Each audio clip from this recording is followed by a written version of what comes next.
que biso l'artiste comédien tout le monde va mendier la mendicité. Mouta Koufi, il faut bien que nous foutions comme la moutoumoko, maman Olivier, maman Denise et tout ça. Ça ne peut pas se passer comme ça. Comme ça, Koufi et comme on la caméra de la télévision, et puis ensuite, monsieur le journaliste, vous allez demander le pourcentage dans le bon va Sabino. Et si par exemple, par exemple 10 000 $, vous trouvez un groupe de gens comme ça, des gens malveillants, malhonnêtes. Nous avons ça des réunions où j'ai dénoncé même comme attitude, comportement, il y a vu ma somme. Même dans les lobés, dans les bodos. Namatan Manzita. On a donné 20 000 $. Bah, obligé de famille Manzita, pas à 10 000 $. Matanga maman Chako. Monsieur, si vous voulez l'émission, j'ai dénoncé des choses comme ça. Est-ce que c'est normal que... Mais on dénoncer. Attendez, monsieur. Ils ont bien ma casse. Comment on peut changer? Attendez, monsieur. Mais il faut dénoncer. Mais c'est comme un mode de Paris. Ok. Producteur, metteur en scène, réalisateur. Et c'est normal que Ngaï dans la fondation Maman Denise, moi je prends la carte. Et l'homme prend les cartes, il donne à ma petite fille, ma petit garçon, dans la carte.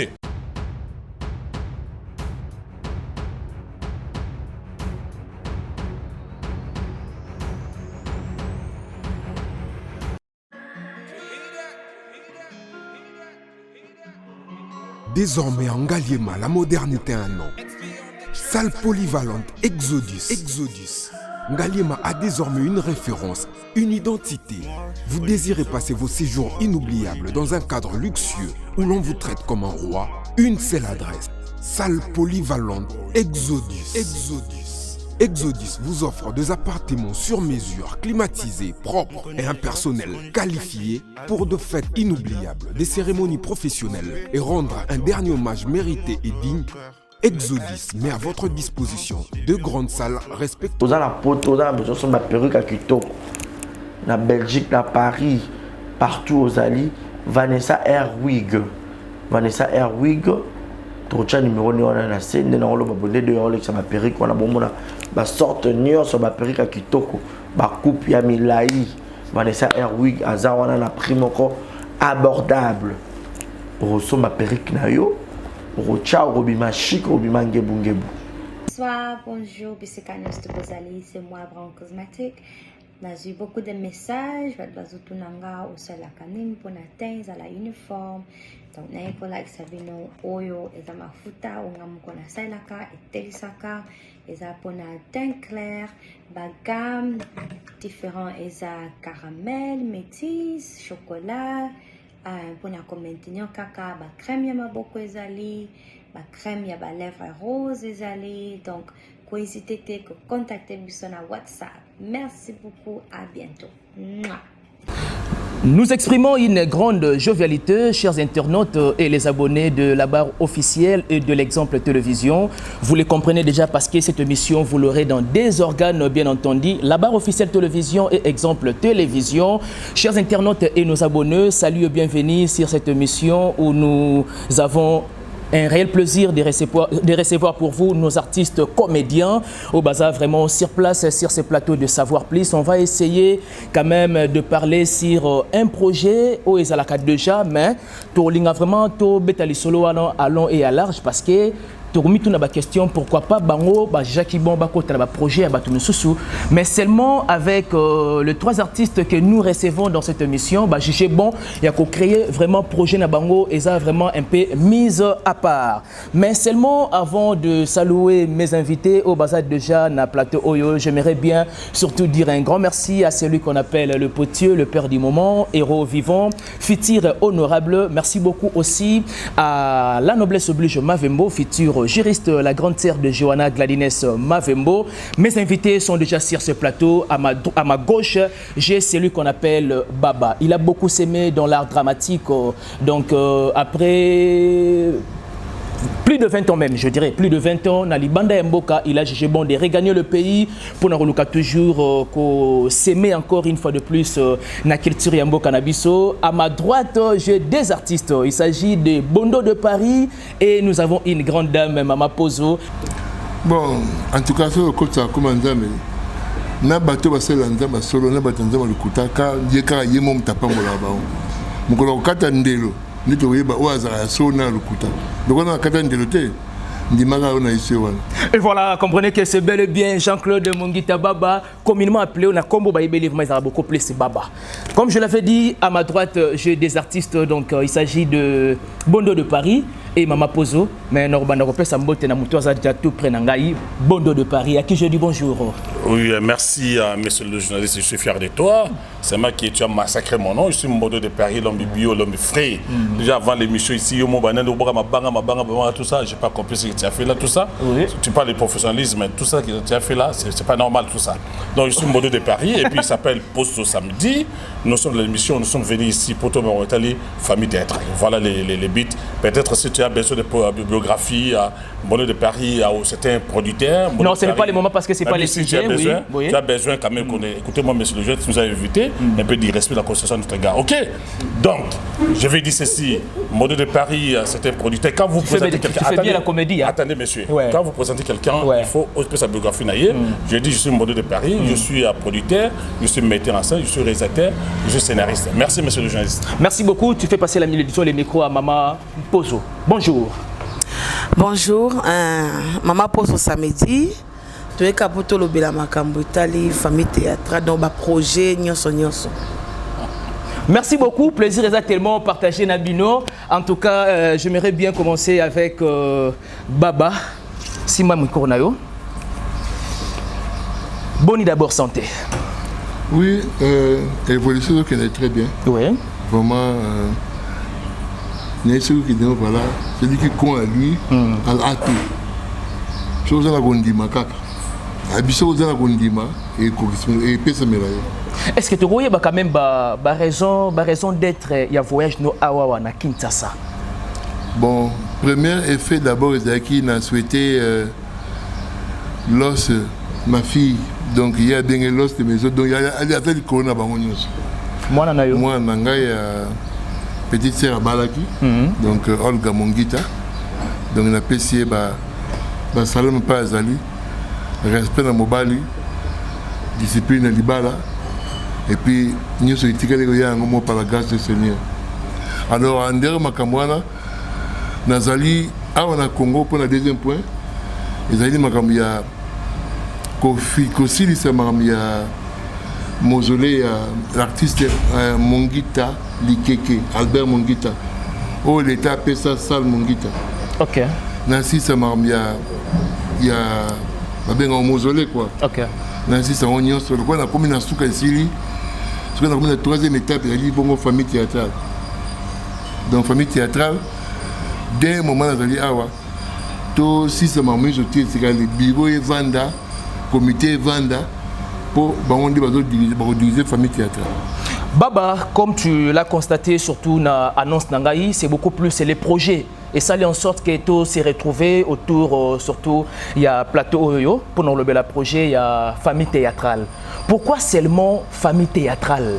Alors que, tu as dit, les gens qui ont initiateur, il y a un projet déjà en exergue, notamment projet Emono Vivant, il y a Ninga Nabiso, Ninga Nabino, collègue Nabino, il y a théâtre, déjà na projet on a déjà il y a famille disons Emono Vivant, comme on a point et puis disons ils ont c'est-à-dire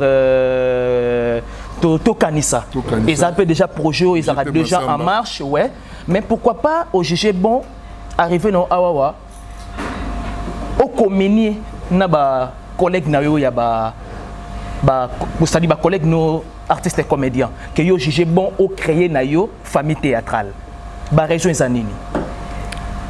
Ba région za d'abord un et ça ba moni ce qui au juillet kanisi au talipé di kanisa baninga bazana na kati ba travailler nini. Alors to kanisa ezali organisme aux autres s'occuper n'a rien que na ba orphelin les artistes na ba orpheline tout ça là babi to kanisa le passé il y a mouton vous avez naie aza souté azo célébrer ba neti la mars awa on célébrer anniversaire donc maman pose en place la classisme dans quatre voilà mais famille théâtrale de 5 ça donc nous avons bateau à Noé donc tout bazar na quatre donc le kamutu libanda to kuta bona kati mais dès ce que tu as besoin de discipline des ala tu as besoin de discipline car quand on dit discipline tu vas organiser à certains points et ça là na kati ya ba norme alors to bandaki ningi ba yusu ba ibi to bandaki na montagne WhatsApp to bandaki na WhatsApp to kundi bembe na WhatsApp organisation kundi bembe na WhatsApp mais to monique il faut l'état azoma kama na maboko ayeba famille théâtre zani mutu na mutu azana famille na ye yo comme na yo zali ya mboka za Mavembo famille babenga famille Mavembo absolument donc quand na souhaité liwate mais quand il y a un problème dans la famille bon vandaka bon trouver compromis et puis ba solution bile besoin justement na libala na votre kokufa vous avez en famille donc bile de benga famille artistique corps artistique donc on a dans la famille bana kala ok maboke ngali batika mulanga pe batika maman mo se kaza na poto donc kulu to na bazali bozo na biso to za famille toujours mais dès que to zongi c'est comme famille pour et ça les liens famille na société za randing monter au moins que liwa na kata libota bengi mi obandi réunion bo sangisi mbongo bokundi mutu wana mutana problème bo sangisi makanisi bo trouver solution mais na kata compagnie eza ba norme mususu oyo babake oyo tali famille oyo tali compagnie donc biso c'est que famille théâtrale donc avant tout le monde l'état tout le baké non baba mungita kufi liboso nanu famille mobimba famille théâtrale ba comédien nyonso basangani batali et pas ni bako sala basali ekoki o bakoki te l'état congolais to sali bo oyo bo tozangi bakse na biso mais non to banaka mamona to banako kemande mutu bazo bela pepse mbongo donc c'est pas du tout famille zali dans l'entraide na katenda yango wana to monter famille théâtrale dès l'entrée aux déjà na bat oyoyo au ciblé il y a ba collègues na yo déjà artistes et comédiens or minoto ba bandi on surtout ça na bango mais à un moment donné peut te accorder bango parole pour te discuter à un moment oui tant on a créé qui structure wana na créé qui dewana na zaki likanisi il y a quoi associer un bon nombre de personnes ça va permettre parce que ceux na zanga moko na ko dérouter alors na zaki to na bengaki de baninga oyo na benga FTC donc famille théâtrale na résumé na mokusu nango tout ça le slogan moto FTC en abréviation oui pour de façon que ndambo batuana bazala na kati ya structure ba to ba ko discuter na bango ba point de vue na ba situation o ezali administrative alors naza bami balé bazali wana au monde bango naza na Mbondo de Paris naza na Mama Poso oui naza na bande musu bazali na autant ba comme nango bientôt là oui donc to vendre qui aussi et c'est surtout to bongisi est très normal pour te baner au marché. Merci beaucoup en tout cas Baba na yana na droite moi moké avec de Paris au juge bon on se convenir na projet théâtral non famille théâtrale voulais-je dire il y a Baba ba raison nous anini yako se convenir surtout dans la prochaine wana il y a Baba famille théâtrale il y a famille théâtrale mais yo ça initiateur quand même qu'on se le dise aux initiateurs il est vrai qu'il y a un projet quand on associe des gens mais Baba Mongita passera mais oui c'est vrai tu dis qu'il y a une institution à la Bongo mais tu dois d'abord reconnaître au préalable que ça initiateur il y a projet merci on se convenir nangai à toi de Paris oui merci monsieur les journalistes pour la question. Vous savez, nous sommes partis d'un constat. Moi, je suis un homme véridique, un homme bio. On était avec Massoumou, qui était président. Moi, je parle comme ça. Hein. Alors, nous sommes partis d'un constat, comme quoi c'était une organisation ethno-tribalo. Je parle français, tu comprends le français. Donc, l'organisation ANA, ça c'est moi. Je m'étais rendu compte que comment il y a une organisation de funérailles, de deuil. C'est un Koufi, Ils en marche quoi. Alors que dans les temps, nous avons voulu créer un syndicat fort, puissant, qui devait défendre l'intérêt des comédiens. Mais dommage, le président Massoum Ouassala, vous avez posé la question au président famille théâtrale, oui. Président comme un mandat. Mais il a certaines personnes, qu'on a privatisé en gros. Vous avez à la tête un chef coutumier, je peux le citer, Massoumou, un chef coutumier qui devait avoir un mandat, mais le mandat on a comme plus de 20 à 30 ans à le rater. On entend très bien. Parfaitement. Nous avons un conseiller juridique, M. Lombé. J'avais demandé un débat contradictoire avec M. Lombé, qui est conseiller juridique et le Kouana, qui devait nous dire par quelle magie Massoumou, le président, notre vieux, il est toujours là-bas. À l'époque, notre jeune frère, Saï, qui avait voulu postuler pour qu'on m'appelle président. Les Bodol, les Lombé, tout ça, ces groupes ethno-tribalos, ils ont donné un critère comme quoi. Non, tu assumes tes langages apparemment. Monsieur, je m'assume avec force. Allez-y. Ok. Ils ont créé cette histoire-là et ils ont donné des conditions à changer. Babino, pour comme ma président, il faut avoir été diplômé. À l'époque, ça n'était pas diplômé. Bon, j'ai appris des soins qui plus tard, à Gotha Bagas Naye, à un diplôme d'État. Et puis c'est passé sous là, ça là, et bien nous vivons. Bah, frustrés. Ok. Mais là, la famille théâtrale, les est différente. Pourquoi? Tout à l'heure, tu as dit, la famille, les botas. Et la famille théâtrale, les a basée dans la charité, solidarité, fraternité. Ça n'est pas la biso, les a bolongo ya solo. Tous les cas, que Muntu a coupé là. Non. Le président tout à l'heure vous a expliqué comme tout Kadissa. Tout Kadissa, Batika Bao, Batika Biso, tout Kadissa Bango. Ok. Et moi, ça m'a étonné, le président Mongita Zolbaké, les seuls Mongita, papa, tout ça. Vous pouvez comprendre, monsieur le journaliste. Vous dites ça, vous êtes des chroniqueurs, c'est des chroniques froides, vous pouvez comprendre, monsieur le journaliste. La comédie à un moment, non, je sais pas, attendez. Mais allez-y, c'est pas grave. Ça te va. Vous pouvez comprendre les grands monuments comme Balokoli, Bazana, Bapé Tombalte. Ça, vous pouvez comprendre ça? Baïbal mondial, Bazana Ngote. Aux autres, très bien. Bazana Ngote. Et nous avons constaté que Batouba créé l'association, c'est pour des raisons pécuniaires, pour la mbongo. Si je comprends bien, tu te conviens au projet famille théâtrale parce que au préalable, constater que des structures sont déjà en place, apparemment comme si ils ont en bonne essence, c'est-à-dire ils ont tout bon maté. Non, je suis en train de constater, toi, le président a parlé, Maman Olive. Maman Olive a pour la ressource. Comme quoi, même Maman Denise. Maman Denise aujourd'hui. Mais c'est de manière circonstancielle. Oui. Et puis, bateau va bailler bango. Bailler ça va théâtre. Mais ça sera aussi pareil avec la famille théâtrale. La famille théâtrale. Nous appelle circonstancielle. Attendez, non. La famille théâtrale, c'est un grand syndicat. Un syndicat fort. Biso pas na biso d'abord, nous avons dit. Ce n'est pas que. Vous savez, moi là, ça me révolte, ça m'énerve. Que biso l'artiste comédien, tout le monde va mendier la mendicité. Il faut bien que nous fassions comme la maman Olive, maman Denise et tout ça. Ça ne peut pas se passer comme ça. Un moment, tu peux enlever ton képi? Ça te va, s'il vous plaît? Pour le respect des gens qui nous suivent à travers le monde. Ouais, par respect à tous ceux qui nous suivent là. Merci beaucoup. Allez-y. Je suis toujours beau, hein, ça fait pas.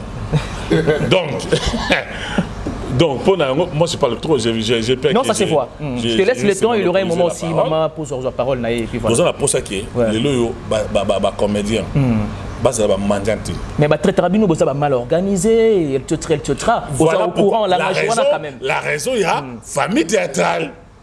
Parce que, en dépit de tout ça, on a vu Massoumou, tout ça, on a mal organisé, parce que tu parles trop, essaye de numérer un peu de mots. Les enjeux, il y a famille théâtrale. Les objectifs.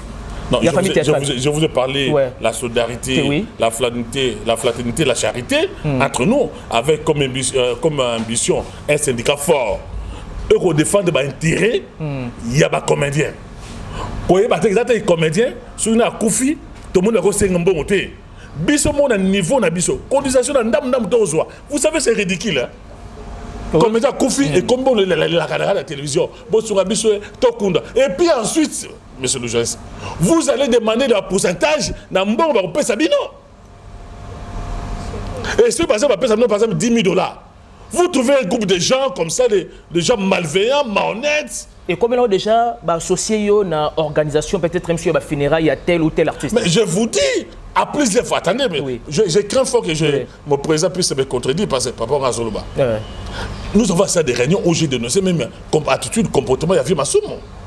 Même dans les lobés, dans les bodo. Donc, vous avez acquis gratuitement que baza parmi bateau yo, l'organisation et puis le caraba lié à la cima bloc. Non, je n'ai pas dit que balia raté. Attention, je n'ai pas devant un journaliste professionnel, je ne vais pas tenir des propos au tranchant contre Batobi, il doit raté. Mais j'ai dénoncé que l'organisation, syndicat Nabiso, autre salaire qui a, il a défaillant. Donc, il faut voir autrement. C'est ici que tu as créé, le président Mongit a créé famille théâtrale. Et puis, il faut savoir une chose. Famille théâtrale, Batunion Sowana, la famille théâtrale. Batunion Sowana. Batunion il ou associé Bango déjà. Président Alpha Azali, président Massoum. Ils sont là parce que c'est une famille. Nous, c'est au-delà des sentiments. En tout cas, on va excuser un moment. Pourquoi juger bon alors que structure est déjà? Tokanisa et mon nous vivant, il te tra. Et le lot juger bon au travailler, puis ensemble dans le projet, il y a Baba Mongita. Merci, famille théâtrale. Merci pour la question. Oui. Parce que tu surtout Naza. Nous sommes artistes comédiens Naza. Mais le col Ozali, pourquoi pas que vous créez et le moko et ça la mieux organisé que au lieu de créer. Vous ne voyez pas que c'est une forme qu'on crée moi des organisations entre vous. Non. Structure ezana ndenge na yango na façon esaleli na yango. OK. Ezape na bakondi na yango. Mon président azana idée moko te na oneti ya tokanisa na oneti ya pakosiko to emonu vivant to ANTPC zande monté. Ça différent. Avantage nini et c'est pelicieux au travailler na famille théâtrale au ke na tokanisa au retrouver en côté na emonu vivant au retrouver en côté. Non, na to kantsapé naza na comité nazali parce que todo ça les locaux oyo na bandeli question ngai na mon peut-être même on comprendre vraiment bien tenant ça un peu communicable. Avantage nini au retrouver na famille théâtrale oyo ezate na to kanisa na emonu vivant. Bon, famille théâtrale, tant baba dia famille théâtrale. Les famille il y a artistes et comédiens nyonso. Premièrement et lo que poussanga pena linga yango parce que biso biso to na ba famille ya malonga te hein famille biologique nanga vraiment en tout cas na tika famille théâtrale ndesko za famille nanga OK lelo soki na lali na kufi famille théâtrale et kokunda ngai koleka même famille nanga dans so ba poussa na pembe yebembe nanga te mais ba ndeko nanga ya famille théâtrale ba opoussa na kuna bolingo ezali oza malade biso moko na to contribuer biso moko. Parce que artiste aza mutu moko ya fier ya lolendo mais biso to koma ba malhonnêteté moko boye to ba mandia ko senga mais la famille théâtrale les lakisa mutu ndeni ya ko yeba ko tata 100 francs pour la bosalika moko boye pe ya munene pe sami na miso batemonani. Mais est-ce que bangono tout baza d'accord na initiative qui était moi miki kotaka na ka ya problème bo ça na facilité obimisa on peut très bien que na monde ils ont toujours na langage moi le barakete moi sinambongo et kabola toujours bateau. Mais êtes-vous vraiment sûr que Nande va évoluer dans 10 francs et qu'au tambola vraiment de la manière dont vous avez souhaité tambola? Avant déjà tout le baboy, déjà tout suite au bandagi, tout suite au banda yango déjà. Auto kundi pe belé na kati. Quand on a 1 franc na biso. Parce que biso to ça ka système, ce qui to zuit tant to zuit to tché to benga ngo vidéo na groupe WhatsApp to tché. Ce que tu 100 francs na yo au moins na kombo na 100 francs na kati. Donc to ko sangisa na to ça likambo. Donc likambo ne ko sila to tché to zongi susu ko ta vidéo pour na relaxa ke intel to somba ki boy. To sala ki boy dépense nyon surtout au sali calcul au moni keza OK. Transparence c'est ça.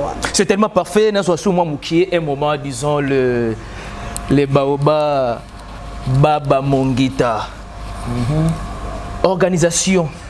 Il y a eu un dingo monela i projet en haut. Et bando s'est passé nini en paix des mots.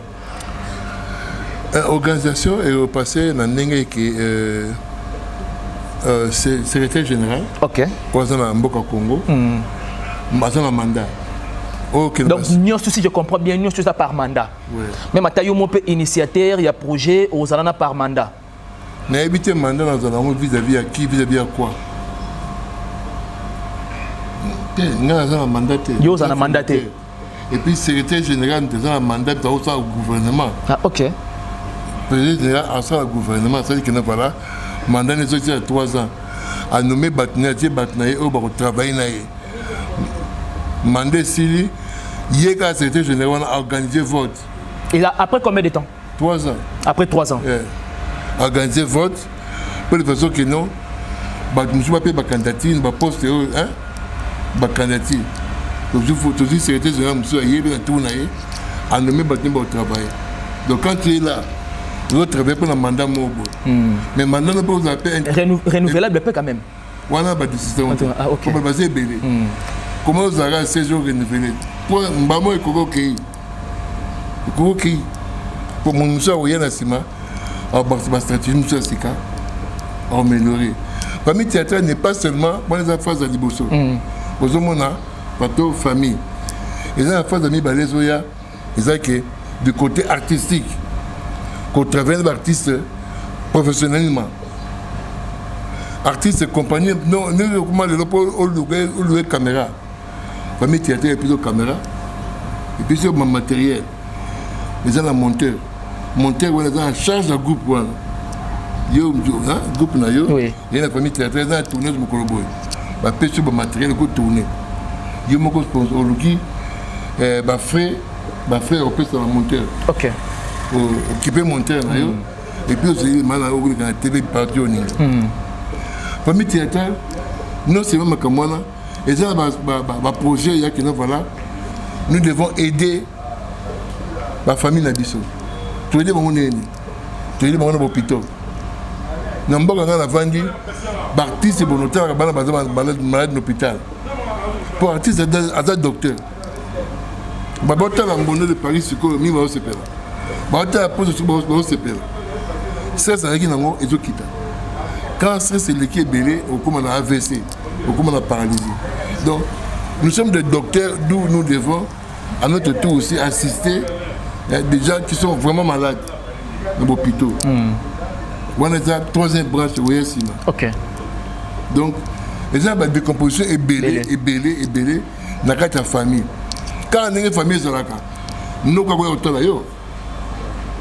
Nous avons autant d'ailleurs, mais nous avons autant. Bah, surprise ces alliés, sans compter par eux, dans ce cas, Nazonga de Paris, à vous la parole. Dites-nous un peu. Et ben, nous avons pas possible dans la famille théâtrale que de Paris, ils ont un problème, dans la famille bio, c'est-à-dire famille restreinte, na yo, bah il faut assister yo. Non, comme je vous ai dit d'abord, vous savez. J'ai trop de réserves peut-être pour dire des choses. Ça m'a énervé, je t'ai dit, tu peux pas avoir une idée. J'ai trouvé le président d'une association quelque part là. Apparemment, vous avez qui c'est je n'accuse pas, je dois dénoncer, monsieur. Moi, je nomme la vérité. Moi, je ne suis pas hypocrite comme vous là. Ok. Moi, je ne suis pas hypocrite des gens, c'est comme vous de corrompus, de gens achetés. Ok, monsieur. Donc, je vais dire, attendez. Alors, quand je parle comme ça, une fois, ils ont accusé. Je dis la vérité. Aux gens, la preuve, moi, je ne parle pas que j'ai été corrompu une fois dans ma vie. Attendez, monsieur. Allez-y, ça fait plaisir parce que tu fais la comédie à un moment. Allez-y. Attendez, un peu de respect, il faut les ça me fait rire. Quand on parle de choses sérieuses, il faut me respecter, me conseiller. Je ne fais pas la comédie ici, ok? Je dois dénoncer. Certains langages, ça correspond à la comédie. Je ne suis pas votre débatteur. Posez des questions, je vais vous répondre. Monsieur. Allez, si vous avez la parole. J'ai trouvé un président associé Moboyo, Nafikin, il m'a dit, écoutez, artiste au comédien Makoufaki, Moulumba, je crois, à 4 mois. Abina Rabike, Totike Wana Pobus photo se retrouver. On a langage, il y a. Un président associé Moulumba, je peux citer le nom. Moi, je ne sais pas. Il me dit non, vieux, Moni, non, Nabi, non, écoutez. Tu peux citer le nom aussi, Tété. Aucun détail, monsieur. Bon, Nathan Combo, alors le roi tu n'es pas ma soumbo, mais tu as des problèmes sérieux, hein? Je suis sérieux. Ouais. Abissa Abino, Mbondo, tout ça, pour ça que, Asakawana, pour bientôt profiter, tout ça, quelque chose. Namatan Manzita, on a donné $20 000. Bah, obligé de famille Manzita, pas $10 000. Matanga Maman Chako. Monsieur, si vous voulez l'émission, j'ai dénoncé des choses comme ça. Est-ce que c'est normal que... Mais on dénoncer. Attendez, monsieur. Attendez, monsieur. Mais il faut dénoncer. Mais c'est comme un modèle de Paris. Ok. Producteur, metteur en scène, réalisateur. Et c'est normal que Ngaï dans la fondation Maman Denis, moi je prends la carte.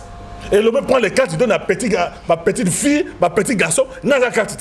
Alors que, attendez monsieur, alors que l'homme a bien ça, la film là, tôt. Et il me connaît personnellement, on sait. Il a bien joué la film là. Il prend les cartes d'appel, ma copine, ma copain, je ne sais pas moi, voilà tout ça. Non, ça c'est mon vieux. Ok, allez-y. Mais ici, je dois dire la vérité. Ah, mais oui. Donc, et puis au monde en sous la fondation, c'est Maman Olive, Maman Denise. Ça a divisé les gens. Et divisé par comédien à Bisso. Donc voilà pourquoi nous avons dit la motivation, l'intérêt. Nous avons dit ceci. Bisso et pas na Bisso, ce n'est pas Babolongo ya mbongote. Kosunga bat, kosali sa batu. Et ça, par exemple, le président dit ça. Famille théâtrale, c'est aussi une maison de production. Ok. C'est-à-dire que les comédiens Ming Baïbo ça moussa na bango. Ça la caméra. Mais quand il fait partie de la famille théâtrale, ils ont caméra, ils ont monté, ils ont des moyens, ils vont produire des films, pour pouvoir payer. Parce qu'aujourd'hui, si je veux remarquer, il a la routine. C'est la même chose, il faut la même chose. Alors que nous devons organiser des choses. Au moins, les comédiens, on va s'en balabala, on va balabala. Tous les concours, les comédiens, il y a Barumbu, il y a Commune, il y a Bandal, tout ça, tout ça, concours, tous les moyens, tout pour moi, et à l'époque, monsieur le journaliste, nous avons demandé à M. Massoumou, ok. C'est pas mal de respect quand je n'ai pas M. Massoumou, je vais appeler M. Félix Tshisekedi. Ok. Parce que nous parlons français. À l'époque, nous avons demandé, il faut par exemple, on peut signer un contrat avec une maison française, ils sont à Poto, ils sont au Canada, ils sont à Londres, ils sont aux États-Unis. Basé sur la formation AWA. Comment écrire un film, comment vous allez mettre en scène, comment vous allez scénariste. Pourquoi la formation est rose à la tête? Na kata famille théâtrale beaucoup organisé mon histoire. Tous les mamans. Na mon histoire la zamba na kata zamba. Aussi formation mon colombo. Oui. Na la voix na RTNC. Comment peut me développer? Moi je suis na balabala PCK. Aussi moi na balabala. On va laisser on a kolamba to va de bala. Kala mon colombo.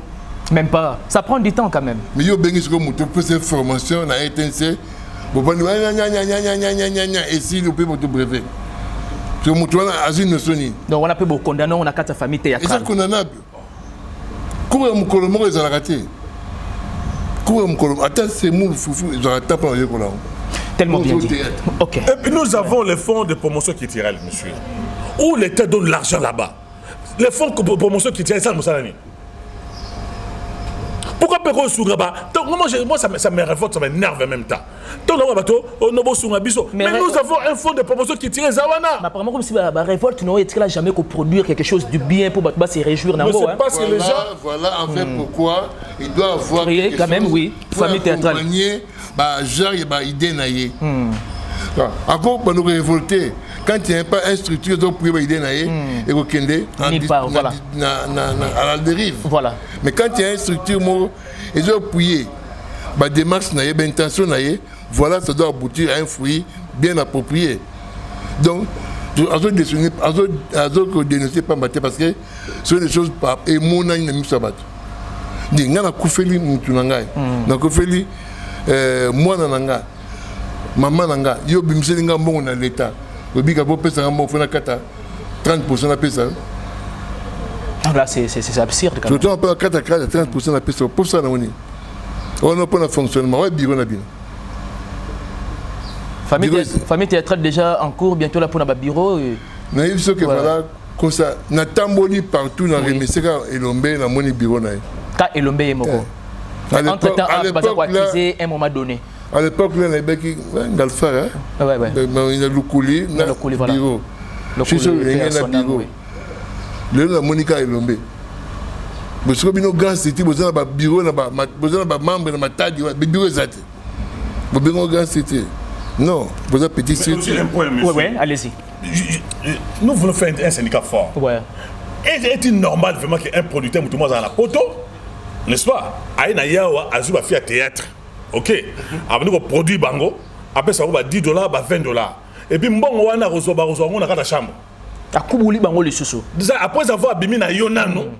Parce que les producteurs sont à la base de la division, bah confie dans votre théâtre. Une question et Elinga pendant que je ne parle pas, c'est important s'il vous plaît. Oui, voilà. C'est important. Au Pessingaï inspiration à question moko.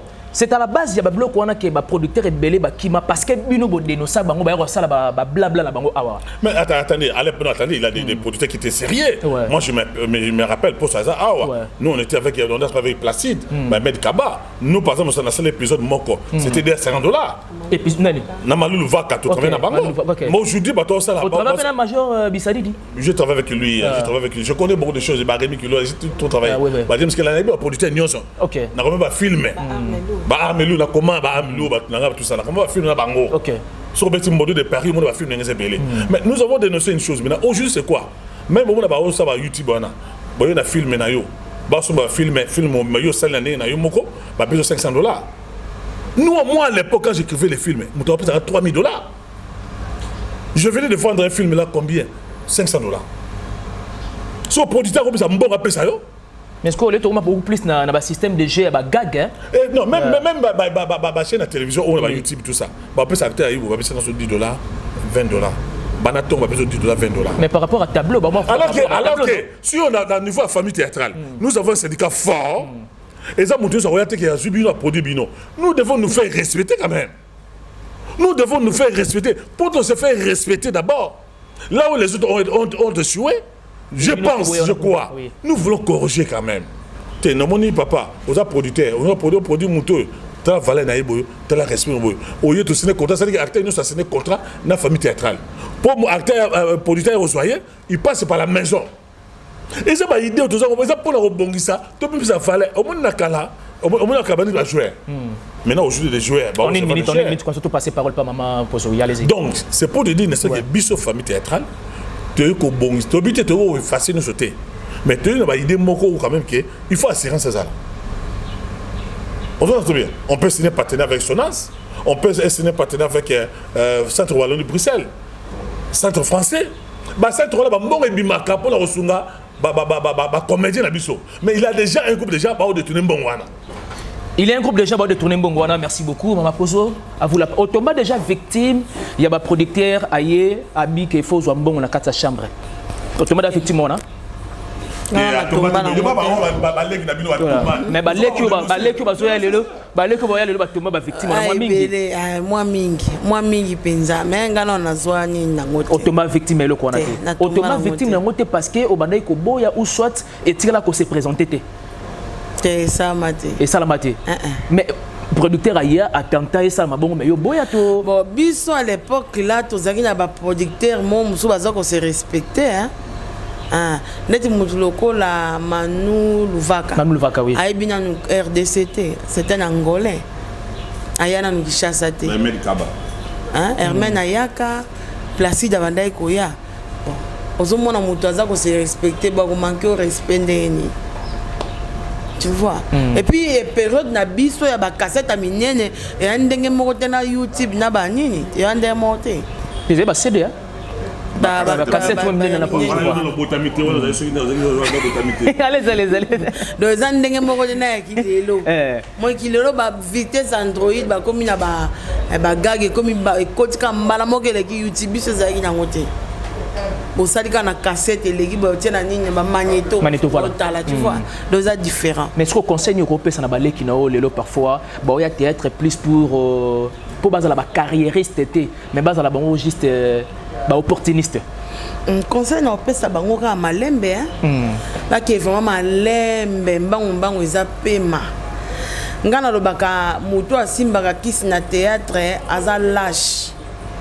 Au théâtre basimbela ngo kisi. Oh basimbela ngo kisi pour la visibilité et aza na copté basimbela ngo kisi te ba période ba vina so ba mangobo Bamongita basimba kisite bangalfa basimba raté non yo moko contredire so yemoko azo travailler esprit azo travailler mais aya siko e baby komi kisi liwape coach belé na babisimba simba mais biso tokeka malembe babi ekoza na moment moko sali succès makasi moment moko pe nzamba longoli pe pano apesa pe banyinga mususu yo nyokanga mama kaka ti na ti doboke malembe respect pe zala pour impolitesse pe na remarquer za mingi na ba oya lelo oui OK amona pena que non aza biso tozaki mususu o tambola bo moneti maboli mabolingo yo faut que verrier OK ko se présenter yo moko oya lelo ba faire bango yo faut bandaye mais respect na ba ene Nyeso de respectaka ba vena nga mongita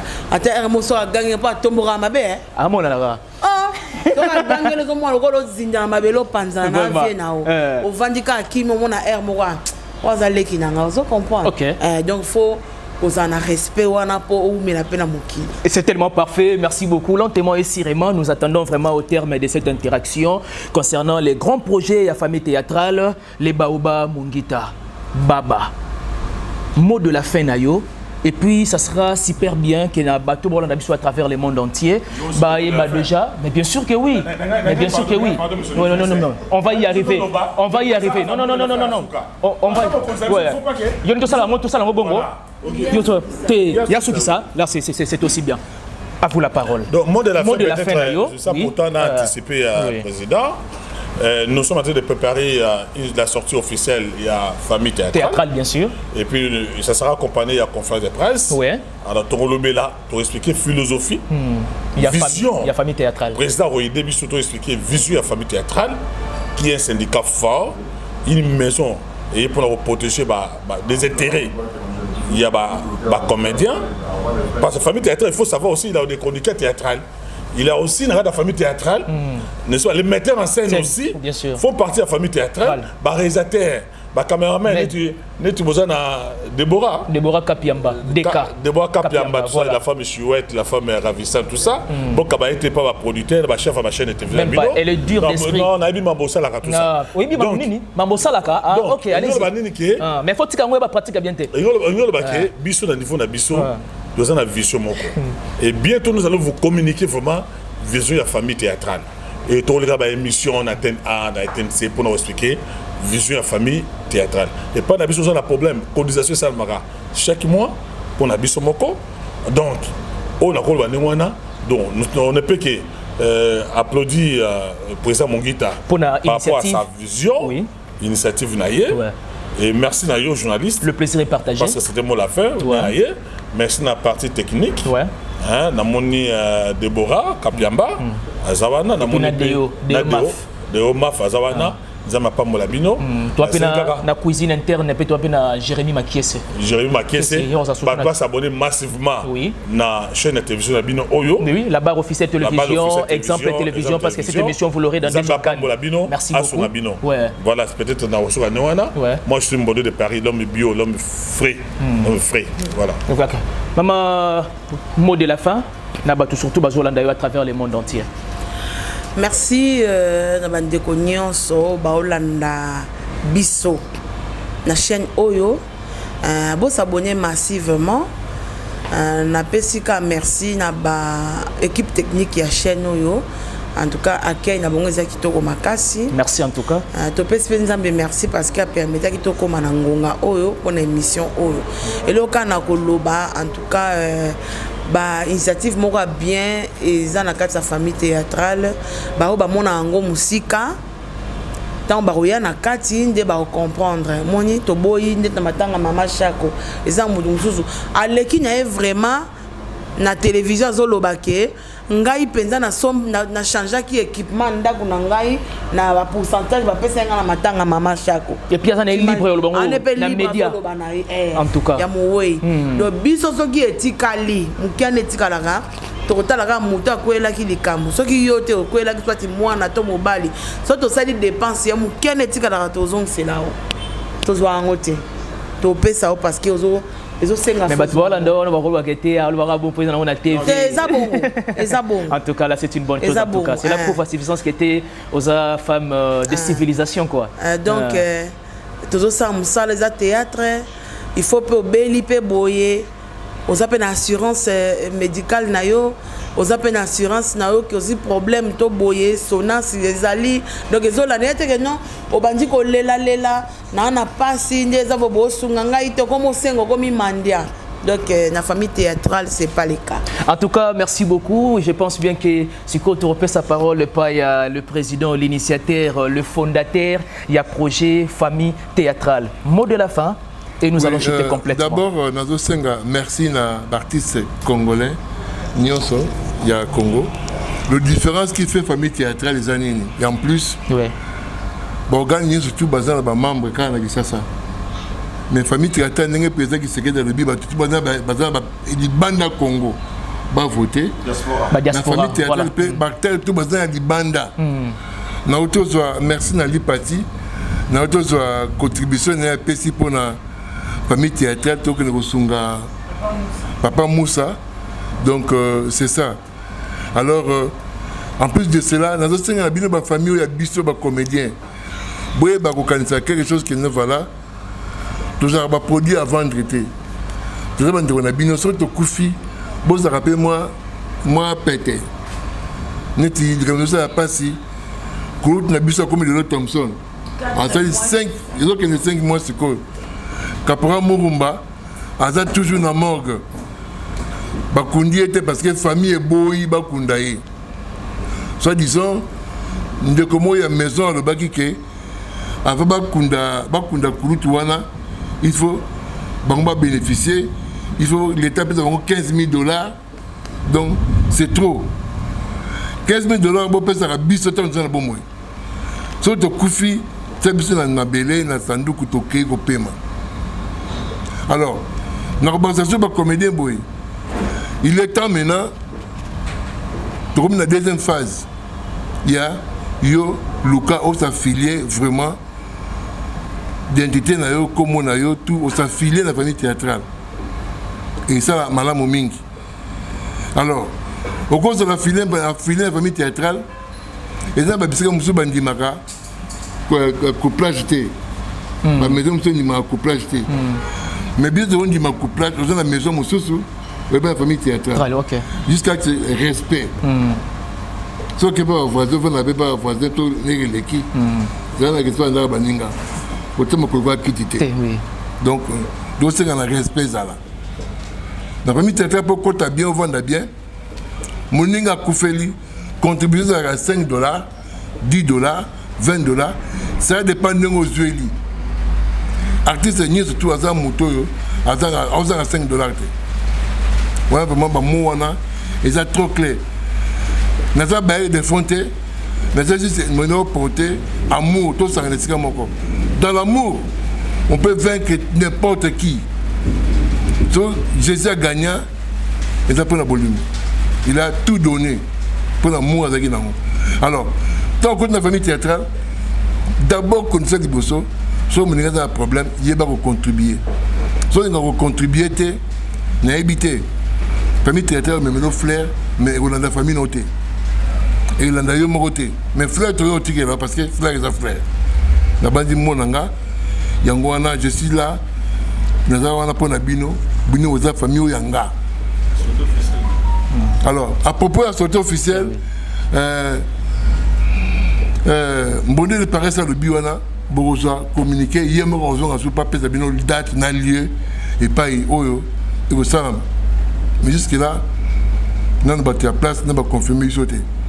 Nous avons confirmé ce moment en Mbonde de Paris, bon mon en Gatier, bon mon à Ouché, bon mon à Maman, Djongandeke, bon mon à comité, il y a 10 personnes, mais il y a posé l'intention, l'idée à bien, contacter Bisso, place le monde a toujours. Il y a un comité, place le monde là, moteur de ma secrétaire générale, hier on s'est le choix. On s'est le choix pour un mandat il y a 2 ans. C'est comme ça. 3 ans. Il y a 3 ans. 3 ans, ok. Donc mandat il y a 3 ans. Et Koki à Lungwe, na comité ne ba Lungwe au Bayesima. Alors, nous comme ce sont ces pèlerins nangaté. Et donc pour battre Benjamin Moussa Bazalaka, à Ina sans motif. À Baya sans motif. C'est un phénomène congolais. Alors, papa, contribuer quand même pour la vie Moussa Azali, Moussa Azali, Moko, il y a un comédien, Ngazara bébé. Le groupe Maboke. Donc, vous avez un doyen. Mais doyen, au Azali Bosso, Azali. Azali Moukolo, na âge, na ma comédie, au Boyebi, Kimbasek, Azali Moukolo, va tout presque belé. Mais Moussa, Azali Moukolo, il y a Kimbasek. Kimbasek, Azali Moukolo, bientôt la commission 70 ans et quelques. Papa René Loben a payé son botte à Londres. Donc c'est ça. Alors, Azali Moukolo, mais Moussa, Azali Moukolo, na yé, na âge, pena, kobanda théâtre. Comédien mon côté à l'équipe na kini mikolo à l'équipe Moussa à l'équipe maman Impala à l'équipe maman Moussa Kanapoto.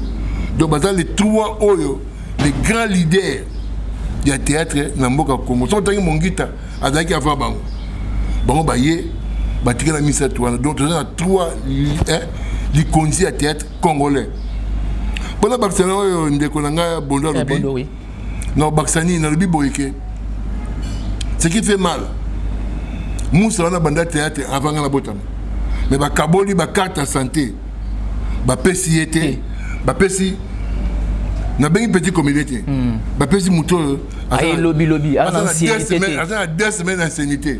Ba pesi ni mobimba. Ba pesi carte été. Alors tu habité rando injustice. Donc ça passe. Donc yangwana ezali vraiment so kundi baobate.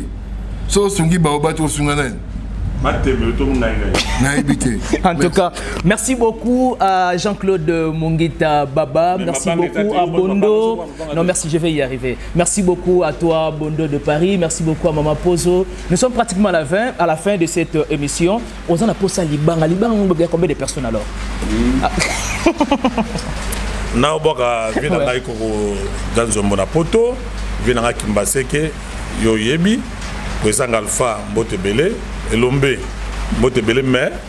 Coiffé, ah ouais, non, Elombe, il y a Batunayo, il faut y biso. Batunioso, Massa Bato Kalisa, Zamba Pambola, c'est un grand monsieur, un grand esprit. Ok. Et Betty Saïdi Napoto, Zamba Pambola, toi-même tu connais, toi-même tu sais. Merci beaucoup de votre attention soutenue et particulière. Je l'avais bel et bien dit que cette émission, vous l'aurez dans des organes. La barre officielle télévision et exemple télévision. Tes dédicaces. Merci. Na pesi mbote na ngai na Blaise Ndombembi Elanga na Belgique. Na pesi sumbote na ngai na Jikul Mabanzo Lolango na bosante mo président Alpha. Na pesi sumbote na ngai na bana tout ya fondation to kanisa les 10 max oyo tozali na Saint-Raphaël na Saint-Joseph oui. Metz pour na bande on a biso nyonso ya artiste batika biso donc tozanga te le 10 février okay. Tozo préparer pe 10 ans ya fondation to kanisa donc ebela oloba ezate to misala 42 loba elekebele na pesi sumbote na bana nga princesse Erika Kadi Bambote Bele na Dylan esika bazwami na bosanité bamasa nanga kati ya tongo na utanga komo te poser Bele makasi ya besoin Bambote donc tokutani kaka ngai nelo nga bakake dokas kapiamba quand même aujourd'hui tient sa caméra quand même tu peux me ressourcer formé par ma chroniqueuse ou ma journaliste yo je tiens à ma bani formé par un journaliste et chroniqueuse oui. Merci beaucoup en tout cas pour la message. Gros bisous, 1000 bisous à Dokas, à Deborah. Merci beaucoup de votre attention soutenue particulière. Merci beaucoup de s'abonner, de laisser vos commentaires, de suggérer, surtout pour notre projet, les grands projets. Il y a Famille Théâtrale. Merci beaucoup à celui qu'on appelle monsieur le journaliste Barézi Baza. Merci beaucoup à toute la famille Mavembo, vous qui me soutenez de près et de loin. Merci beaucoup à papa Flavien Mavembo, le chirurgien dentiste par excellence, et maman Émilie Mavembo. Merci beaucoup à Boss Timbalanga Mbouyi depuis Kisanga.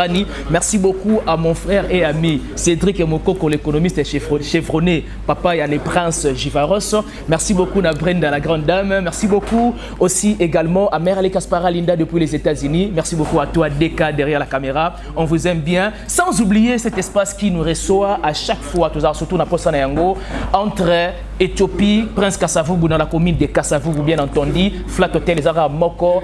Oligra Business avec le gérant Gabriel Bola. En tout cas, bao bazana posa ya ba séjour na bango na Kinshasa, ne zappez pas, boya simplement avoir na pause au numéro 11 disons Oligra Business borola la pongi ya ba bébé et puis borolo tate parce que awa ils ont un repos encore très impeccable. On se retrouve prochainement. Bye bye.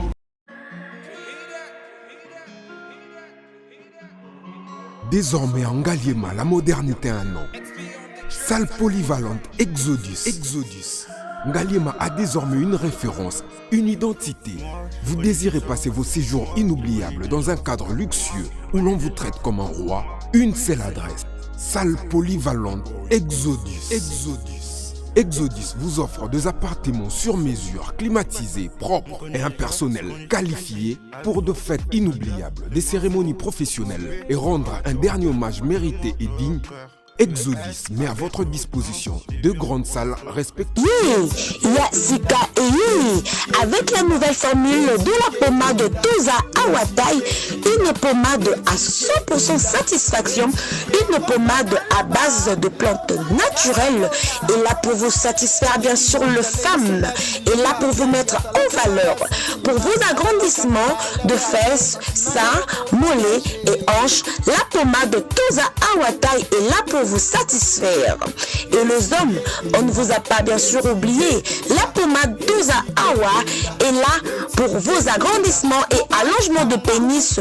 Nous sommes sur www.tozaawatai.com et le numéro des contacts 06 05 50 23 18 06 05 50 23 18. Soyez les bienvenus.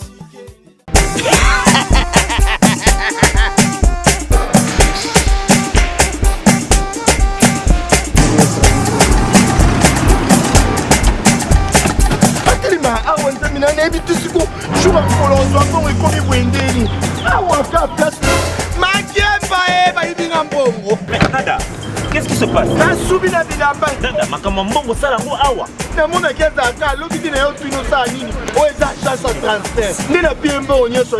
agence et transfert Nanzela. Ce n'est pas possible. Nada,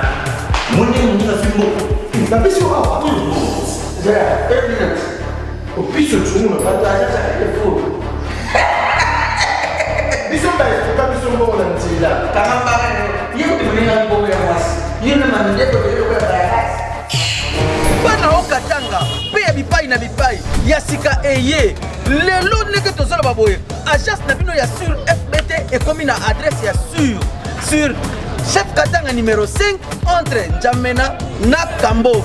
Yaya conseil est gratuit. Omoni makamba batanzela, botiki la batanzela, mais makamba transfert en bongo. Totiki lango FBT. Misalane Kazinjo. Oko che. Bazui. Soki pa kuna bache. Tozui. Baso akaka. On sait jamais. Yamami. Toki.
Rien à dire. Abonnez-vous massivement sur Exemple TV. Batou bolinga nada, encore comme à sans périque boy. Faut vous s'abonner. Vous s'abonner à Exemple TV. Ça Exemple TV. Vous s'abonner belé à la chaîne YouTube. Exemple TV qui toque. Rien à dire. Yaya, toyoka comme exemple à suivre, cette fois-ci exemple TV. Si on voyait exemplaire en autres, non, il y a s'abonner. Exemple télévision, c'est vraiment un exemple à suivre. Il n'y a pas de polémique, il n'y a pas de conneries, il n'y a pas de... C'est vraiment... Il y a dans la lignée, il y a dans la nzela.